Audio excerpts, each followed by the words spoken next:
All right, y'all. So today we're going to be going over Panda. Don't underestimate a puppet. He is an SSR green defender character. And of course, he's evaluated as at S. At the end of the video, I'll give you my reason why he's evaluated at that. And of course, we're going to be going over what their skill level priorities are, what memories are good for them, and their synergies as well. So let's get right into it with the skill level priorities. So first up, before I get into all of this, I do like to note that his ultimate actually changes how he plays. So he will have two different modes, and between the two different modes, he'll have different skills depending on which mode he's in. So he's going to have his tanking mode, and then he's going to have his gorilla mode, which is more of like a DPS version of himself. So of course, I'm going to be talking about what both of the skills do within the kit, if he's within gorilla mode and not within gorilla mode. So we're going to start off with the first skill that we have listed here and the skill level priority, which is I have to block it. What it does is it attracts all enemies attacks to self for 1 turn, decreases own damage received by 49% at level 10, right? Then if he's in gorilla mode, he changes the skill into I'm kind of pissed now, which increases own taijutsu damage by 121% for 4 turns. So overall, you want to have this skill level first, because if you have it leveled first, you'll decrease the damage taken for himself and taunt all enemies. On top of that, when you do manage to go into your gorilla mode, you're going to be increasing your damage output by exponential amount, just because it's a big modifier increase. 121% for 4 turns is a crazy long time and a big boost. So you definitely want to have this skill upgrade first. It does cost 40 curse energy, so do keep that in mind. So that's one of his biggest drawbacks on this character, is how costly his cursed skills are. Next up, we're going to be talking about the next skill, which is going to be his normal attack, and it's going to be Panda straight without his gorilla mode, right? So this is pre-gorilla mode. Deals 150% taijutsu damage to the selected enemy. This is at level 10, keep in mind. And if he's in gorilla mode, it changes the skill into Seismic Fist. Increases own break damage by 13% one time, and deals 150% taijutsu damage to the selected enemy. He will roughly do the same amount of damage, but now he will also have that additive break damage bonus, right? So he's definitely going to be able to break a little bit better, and he'll just kind of do the same damage whether he's in tank mode or gorilla mode. But keep in mind, you're going to have that skill too. I have to block it. Well, I'm kind of pissed now when in gorilla mode, which is going to be increasing your damage output. Next up, we have the third skill that you're going to prioritize in upgrading, which is going to be his ultimate, Unblockable Drumming Beat. So what it does is it activates gorilla mode state, increases own taijutsu damage by 38%, unable to fill own its ultimate skill gauge, removes all decreased damage effects from self, increases own break damage by 20%, and deals 843% melee taijutsu damage to the enemy. So keep in mind, once you use this ultimate, you cannot use it anymore. You are now stuck in the beast. So that's the beast, I mean the gorilla mode. And it's not highly prioritized, because once you use it one time, you're not going to really use it again. The damage increase is going to be only a 400% increase. So level 1's 422% melee damage. And then at level 10, it's 843. So you only get 400% modifier. And you just get all these buffs from it. The buffs are the main important thing of it. And like, I feel like it's not warranted to upgrade it just yet. So I feel like the third slot for a skill level priority is definitely the best way to go about it, because the only thing that really increases that's important from it is the damage modifiers and the taijutsu damage increase by like 18% more. That's roughly about it. So I feel like the other ones are more important, because you're going to be using those way more than you're going to be using your ultimate. Next up, we have the last one, which is going to be Full Body Blow. So he will deal 482% melee taijutsu damage to selected enemies. So just about the same amount as his ultimate at level 1. And then if in gorilla mode, he changes the skill to I'll Crush You, which deals 240% melee taijutsu damage to all enemies at level 10. So of course, you'll never be using this Full Body Blow before you turn into the beast. So the first part of its effect is kind of useless, because you're not going to be doing 500% melee damage to an enemy at level 10. And when you go into gorilla mode, I feel like you're probably not going to be using Full Body Blow, just because I have to block it, or I'm kind of pissed now, which is his second skill right here, the buff one. Costs a lot of cursed energy. It costs 40, while this one costs 35. It's super heavy in cursed energy, so I feel like you just won't have time to use this. You'll mainly be using your I'm kind of pissed now skill, which would then buff your skills and then do more damage with your normal attack. so you just don't have room to actually use this. You're going to be using these mainly after you used your O already. So that's the reason why it's skill level last. You're just not going to really use it before you turn into gorilla mode, and you're not going to be using it after you turn gorilla mode either, just because you want to maintain this. So that's the order why I put him like that. Next up, we're going to be talking about his auto skills, which is basically his passives. So he has core switch, and what that does is at the start of battle grants survival status to self, so that further improves his ability in being a tank. So when you draw all attention, you don't have to worry about him, because if he does die, he will revive and you don't have to worry about anything whatsoever. On top of that, he has his other passive, which is Panda Core. So at the start of the battle, decreases own damage received by 10%. You have that with your revive, on top of the fact that you can taunt all enemies and reduce damage received. He's definitely one of the best tanks in the game in the beginning. Even until now, he's one of the best tanks, not considering Tank Gojo, because Tank Gojo is obviously on another level, being able to dodge all attacks. But he's the best normal tank, right? One that isn't Gojo. He is the best normal tank currently for now, right? At least until they release other characters. On top of that, he can do decent damage once you go into gorilla mode. In most cases, I probably wouldn't go into gorilla mode just because I prefer him just having that survivability for the team. But I mean, if you want to start doing damage and you're nearing the end of the fight, then I guess you could just go into gorilla mode and just do more damage, right? So let's get into the next thing and talk about his synergies. Now, the character that we have here is going to be background support Kiyotaka Ichiji, and the reason for that is because he has a bunch of different things that does help Panda overall. So his skill 2 has the effect of increasing all allies taijutsu damage by 38% for 2 turns. So Panda is a taijutsu user, so he will do more damage if you have this character on your team. On top of that, he has a third skill, which decreases all allies damage received by 26% for 2 turns, which also enables Panda in the sense that now he could tank even better, even though he already had an amazing kit to tank. Now he can tank even more, right? You have even more consistency in your team in tanking with him. It's just good. Right now, just with those 2 skills alone, he's already very good synergy with Panda overall. Then you have his ultimate, which also helps Panda, which is his ultimate, I won't make any more mistakes, which fills all allies ultimate skill gauge by 400. And what that means is you can get your Panda's gorilla mode active a lot sooner using this character. So like I said, all his skills, they are complete like support skills, and they help Panda specifically like a lot, because Panda can benefit from all of those skills that he uses. So that they're gonna have the best synergy if you want to use like Panda as your main or something like that. Next up, we have Gojo. So Gojo, like I said, I've said this so many times before with all my other character guides and stuff. Gojo is extremely flexible. He's OP, does so much damage.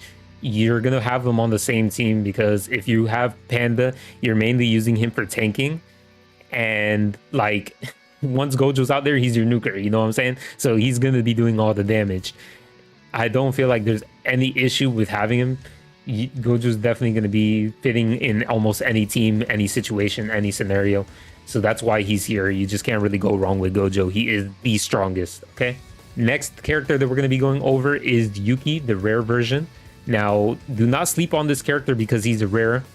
There's a lot of good rare and SR characters in this game that you can utilize, and he's definitely one of them. So what this Yuki does is his skill 3 provides a cursed energy support, which recovers all allies cursed energy by 10 every turn for 2 turns. With this, and on top of your normal turn that you'll be gaining back cursed energy, this helps Panda because Panda has the issue where all of his skills are heavy cursed energy usage. So, you know, his skill 3, which is right here, being 35, and then obviously his taunt slash buff to damage is being 40. So having Yuki definitely can help you maintain these buffs that you want to have active with him, whether it be for tanking or doing more damage. He will be able to maintain it with Yuki. So Yuki is definitely a good support with him. On top of that, Yuki can use his ultimate, and it'll increase jujutsu damage, which doesn't benefit him too much, but the cursed energy definitely will. Like in most cases, when you are using Yuki, you're probably using your Panda still for tanking. So Yuki will be able to help your Panda and also help whoever your carry is, whether it be Gojo or Nobara. He will be increasing jujutsu damage to your allies as well from his ultimate. So Yuki definitely fits with Panda on the same team. On top of that, Yuki's skill 2 has defensive barrier where he decreases the allies damage received by 25%. So you activate that on Panda and you will have even more protections when he is taunting, so he won't die. In most cases, you will be able to tank almost everything in the game unless it's an insta-kill, so definitely good with him. Next up, we have Ieri. So if you don't know what Ieri does, she's a support character in the term of she heals. And with those heals, you are able to obviously sustain. Overall, she's just a healer, your standard healer character. Nothing really too much crazy to talk about. She's just a healer. That's it. So you can use her with Panda because Panda's going to be tanking. And you can just heal him right back up so to make sure that he lasts throughout the whole duration of the fight. Let's actually start going into the memories now. So the first memory that we have right here is Carefree Youth. I think this is probably going to be his best memory in my opinion. So when ultimate skill is activated, you can activate this memory, of course. Increases own taijutsu damage by 70%. Okay, so he works off of taijutsu, and when you do go into his ult, you're going to be gorilla mode, and you're going to be doing damage in taijutsu, obviously. So this is going to be good for him. On top of that, if his own HP is 50% or below, which it might be because he was tanking beforehand, so it helps him even more. He increases his own taijutsu damage by 30%. On top of that, you have the passive from the memory when you limit break it for the first time, which is also very good for him. At the start of the battle, grants revival status to self 1 time. So you get a taijutsu damage increase, a big one, and you get another revival status on top of the one that Panda already has. What can I say? That just makes him an even better tank. So yeah, this one's definitely going to be good for him. Really powerful indeed. So let's move on to the next memory. There isn't much to talk about this one, aside from the fact that it's definitely his best one. Next up, we have Untouched Memory. So this one is going to be more focused towards if you're trying to build him complete tank and not trying to utilize his offense ability when he goes into gorilla mode. So when a skill is activated, grants taunt status to self for 2 turns. Granted, you activate the memory during the skill, and then its limit break ability when you get the first limit break. When critical hit is performed, decreases all allies damage received by 12%. So as long as he crits, you will be able to get more damage reduction for your team. And he's taunting, of course. So you have this taunt, and then you also have the taunt from his skill 2. You will have a lot of turns where you'll be taunting with him. So this is definitely another good option for him. I'd say this is like the best one. It's on par with the other memory. The other memory here is, of course, if you are trying to utilize his damage output as well. But this one definitely gives him more of a tank scenario where you are going to be taunting the enemies more frequently. And you can play around his defensive form rather than just his gorilla mode.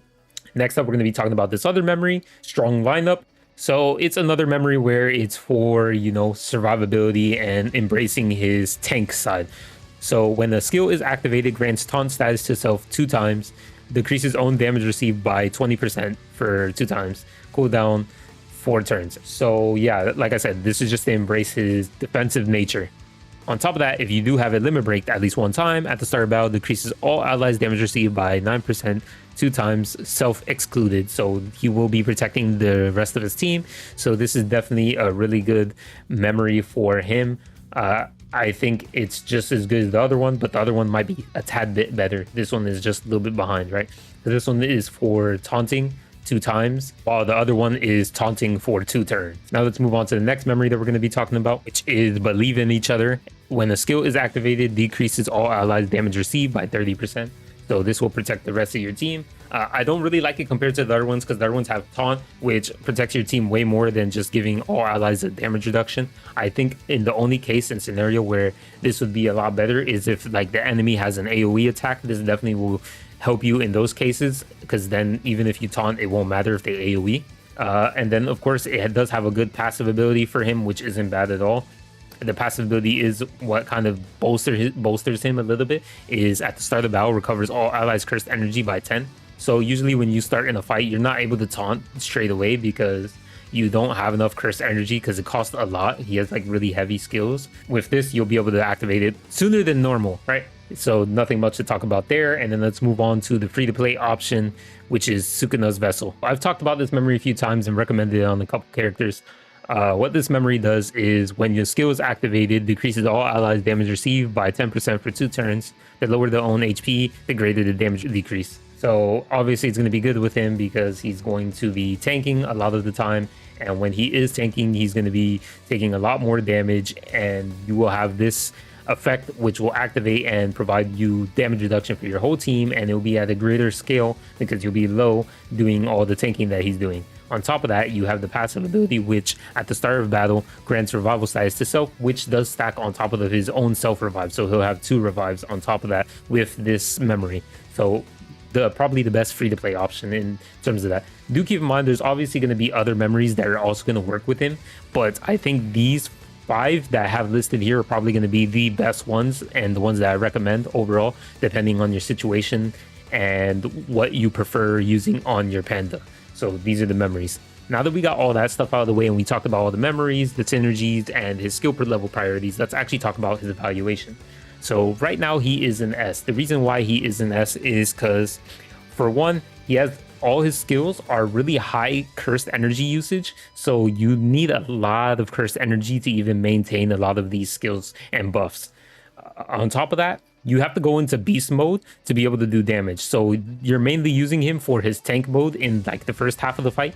And when you do decide to go in beast mode, you have to make sure that you're not going to die from an enemy. So you're going to be ditching your defensive capabilities for offensive capabilities once you go into gorilla mode, which means you don't have that flexibility anymore. And if something does happen, you don't have anybody to tank. He's literally just going to be attacking, and you'll have his own revive, but he won't be protecting the rest of your team.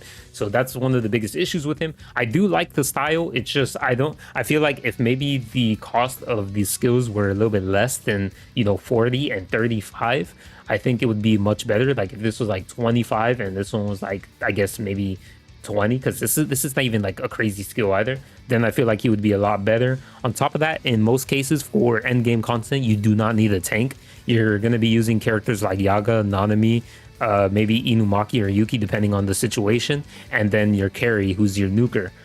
There's just not really any space left for a tank character. But in the beginning, from like early to mid game, he's definitely going to be useful, being able to tank and do damage. So he can carry you for quite a bit in the beginning and early stages of the game. I feel like once you start getting to end game, you kind of start slowing down and even needing or using him.